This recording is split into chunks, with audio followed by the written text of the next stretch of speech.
তোমরা রাজনীতি করবা জায়মা রহমানের সাথে, তাই না? জুলাই সন্ত্রাসের পর থেকে গত 2 বছর বাংলাদেশের ছেলে মেয়েদের পড়ালেখা কার্যত ভেঙে পড়েছিল। স্কুল ছিল কিন্তু শিক্ষা ছিল না, বই ছিল না কিন্তু আতঙ্ক ছিল, শ্রেণীকক্ষ ছিল কিন্তু সেখানে শিক্ষার পরিবর্তে অনিশ্চয়তা আর ভয়ের পরিবেশ তৈরি হয়েছিল। বহু শিক্ষার্থী আর স্কুলে ফেরেনি।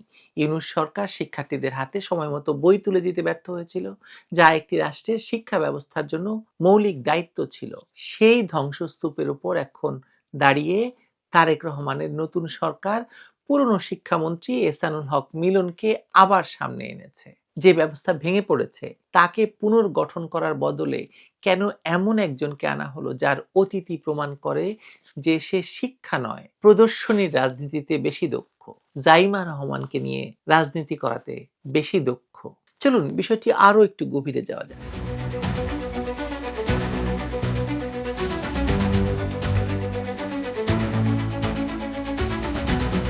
মন্ত্রী মিলন দায়িত্ব নিয়েই যে ভাষায় কথা বলছেন তাতে বোঝা যাচ্ছে তিনি বর্তমান শিক্ষা ব্যবস্থার বাস্তবতা সম্পর্কে প্রায় অজ্ঞ, কিছুই জানেন না। তিনি নকল নিয়ে চিৎকার করছেন, শিক্ষার্থীদের ভয় দেখাচ্ছেন, কিন্তু তিনি জানেন না গত 1 দশক ধরে বাংলাদেশের শিক্ষা কাঠামোয় যে পরিবর্তনগুলো আনা হয়েছিল তার ফলে নকল ধারণাটাই প্রায় অচল হয়ে গিয়েছিল।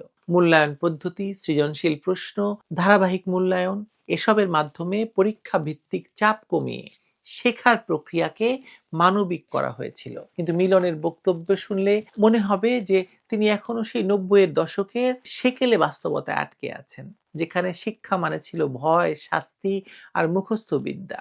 তিনি হেলিকপ্টারে করে দৌড়ে গিয়ে নকল ধরতেন, এখনো তিনি সেখানে আটকে আছেন। এখানে একটা গুরুত্বপূর্ণ প্রশ্ন আসে, মন্ত্রী মিলন কেন এত জোরে নকল নিয়ে কথা বলছেন? এর উত্তর খুব জটিল নয়। এই ধরনের ভাষা সাধারণত তখনই ব্যবহার করা হয় যখন বাস্তব সমস্যার সমাধান করার সক্ষমতা থাকে না। তখন প্রতীকী ইস্যু তুলে কর্তৃত্ব প্রতিষ্ঠার চেষ্টা করা হয়। অর্থাৎ তিনি শিক্ষা ব্যবস্থার গভীর সমস্যাগুলো বুঝতে পারছেন না, তাই একটি পুরনো ইস্যুকে সামনে এনে নিজেকে সক্রিয় দেখানোর চেষ্টা করছেন। এটি প্রশাসনিক অদক্ষতার একটি ক্লাসিক এক্সাম্পল। তার অতীত আচরণও এই বিশ্লেষণকে শক্তিশালী করে। 90-এর দশকে তার রাজনৈতিক কর্মকাণ্ড মূলত প্রদর্শন নির্ভর ছিল, হেলিকপ্টারে ঘোড়া, স্ট্যান্ডবাজি, যার ফলে তিনি হেলিকপ্টার মিলন নামে পরিচিতি পান। সেই প্রবণতা এখনো বদলায়নি। পার্থক্য শুধু একটাই, তখন সেটা ছিল রাজনৈতিক নাটক, এখন সেটা সরাসরি দেশের শিক্ষা ব্যবস্থার উপর প্রভাব ফেলছে। এই যে সম্প্রতি যে ঘটনা ঘটলো খুব উদ্বেগজনক। প্রাথমিক পর্যায়ে শিশুদের সামনে প্রধানমন্ত্রী তারেক রহমানের কন্যা ব্যারিস্টার জাইমা রহমানকে নিয়ে মন্ত্রীর বালখিল্য সুলভ আচরণ, শিশুদের দিয়ে নাম মুখস্থ করানো, ব্যক্তি পূজার একটি সংস্কৃতি তৈরি করা। একটা শিশুকে জিজ্ঞেস করছে জাইমা রহমানকে চিনে কিনা, শিশুর সাথে হেসে হেসে বলছে আমরা জাইমা রহমানের রাজনীতি করব।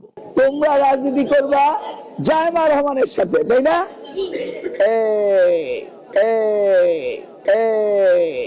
তোমরা কার সাথে রাজনীতি করবা? জায়মা রহমানের সাথে নাকি? তুমি কার সাথে রাজনীতি করবা বলো? জায়মা রহমানের সাথে নাকি? ওকে।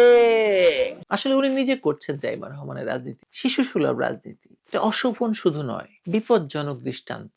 শিক্ষা ব্যবস্থার উদ্দেশ্য হচ্ছে চিন্তার শক্তি তৈরি করা, প্রশ্ন করার সক্ষমতা তৈরি করা, স্বাধীনভাবে ভাববার সুযোগ দেওয়া। সেখানে যদি পাঠ্যক্রমের বাইরে গিয়ে রাজনৈতিক পরিবারের সদস্যকে নিয়ে এভাবে ছ্যাবলামো করা হয়, তাহলে তা স্পষ্টভাবে বলে যে শিক্ষাকে একটি প্রোপাগান্ডা টুলে পরিণত করার চেষ্টা চলছে। এই প্রবণতা নতুন নয়, কিন্তু এর মাত্রা উদ্বেগজনক। আওয়ামী লীগ আমলে অন্তত শিক্ষার ভাষ্য ছিল আনন্দময় শিক্ষা, জীবনমুখী শিক্ষা, সবার জন্য শিক্ষা, যেখানে শিশুদের ভয়মুক্ত পরিবেশে শেখার উপর গুরুত্ব দেওয়া হয়েছিল। রঙিন বই, সৃজনশীল পাঠ্যক্রম, পরীক্ষা ভীতিহীন মূল্যায়ন, শ্রেণীকক্ষে নানা ধরনের ছবি, বিভিন্ন মনীষীর সঙ্গে পরিচয় করিয়ে দেওয়া, এসব ছিল সেই সব প্রচেষ্টার অংশ। কিন্তু এখন সেই জায়গা থেকে সরে গিয়ে আবার সেই ভয় ভিত্তিক, মুখস্থ নির্ভর এবং নোটবুক নির্ভর রাজনৈতিক প্রভাবিত শিক্ষার দিকে ফিরে যাওয়ার লক্ষণ স্পষ্ট হয়ে উঠেছে মাত্র 2 মাসেই।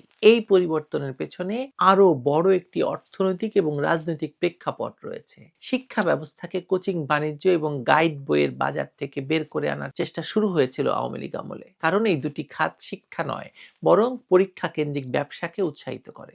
এখন যদি আবার ভর্তি পরীক্ষা, কঠোর পরীক্ষা ভিত্তিক মূল্যায়ন, ভয় ভিত্তিক শিক্ষা চালু করা হয়, তাহলে স্বাভাবিকভাবেই কোচিং সেন্টার এবং গাইড বই ব্যবসায়ীরা লাভবান হবে। ইতিমধ্যে দেখা যাচ্ছে যারা আগে শিক্ষা ব্যবস্থার পরিবর্তনের বিরুদ্ধে রাস্তায় নেমেছিল, কিছু অভিভাবক, কোচিং ব্যবসায়ী এবং তথাকথিত শিক্ষাবিদ, তারা এখন সন্তুষ্ট, খুবই সন্তুষ্ট। আপনি চিত্রটা একটু বড়ভাবে দেখুন।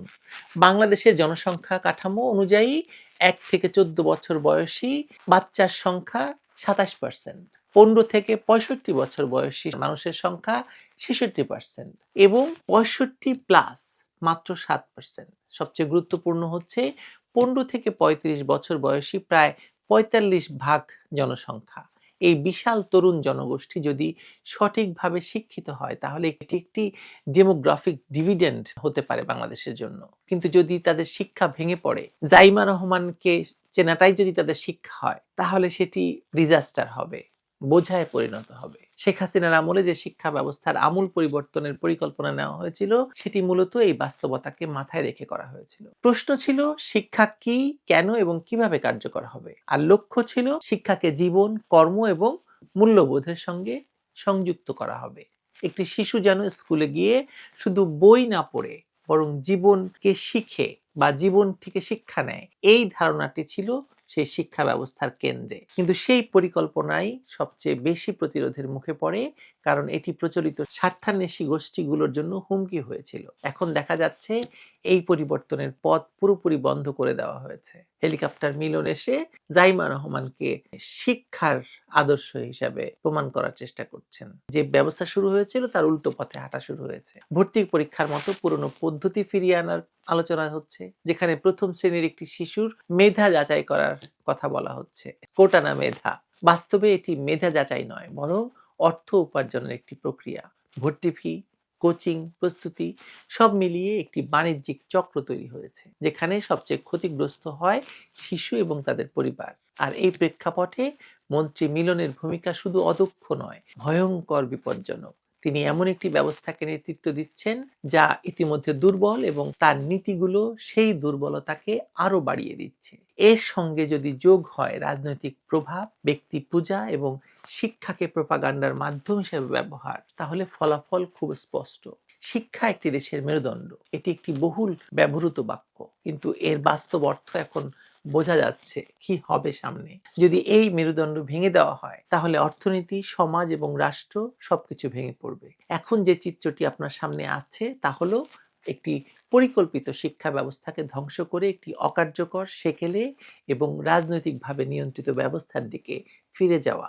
আপনি আশ্চর্য হবেন না যদি আগামী শিক্ষাবর্ষে আপনার বাচ্চা যে বইটি পাবে, সেই বইটিতে কোনো অধ্যায়ে লেখা থাকে কিভাবে জাইমা রহমান ব্যারিস্টার হলেন, কিংবা বেগম খালেদা জিয়ার নাতনি জাইমা রহমান ব্যারিস্টারি পাশ করেছেন লন্ডন থেকে, এবং সেখানে তিনি ব্যারিস্টারি না করে বাংলাদেশে ফিরে এসেছেন বাংলাদেশের মানুষের জন্য রাজনীতি করার জন্য। আশ্চর্য হেন না, এটা হওয়ার সমূহ সম্ভাবনা রয়েছে। ভালো থাকবেন সবাই।